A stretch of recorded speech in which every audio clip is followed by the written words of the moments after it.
Masih bersama saya Nabila Khairazhar dalam Kompas Aceh.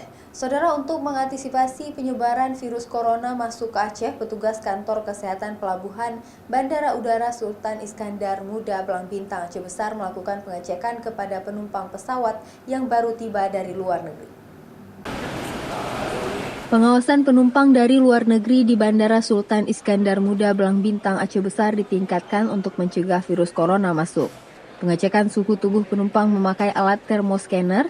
Jika terdapat penumpang dengan suhu tubuh di atas 38 derajat Celcius, nantinya akan dilakukan pemeriksaan tambahan. KKP Banda Aceh terus melakukan pengawasan dan terus ditingkatkan semenjak menyebarnya virus corona dari Cina.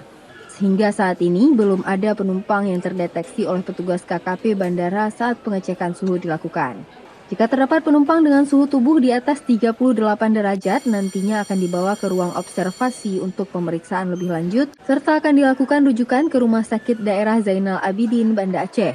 Menyangkut dengan kasus coronavirus ini, alhamdulillah kita di Bandara SIM ini belum ada terdapat yang suhu tubuh di atas 38. Bandara Sultan Iskandar Muda Belang Bintang Aceh Besar saat ini memiliki 2 alat deteksi suhu tubuh untuk mencegah masuknya virus corona ke Aceh. Selain di kedatangan internasional, scanner juga dipasang di ruang VVIP bandara ini. Syahril, Kompas TV, Aceh Besar.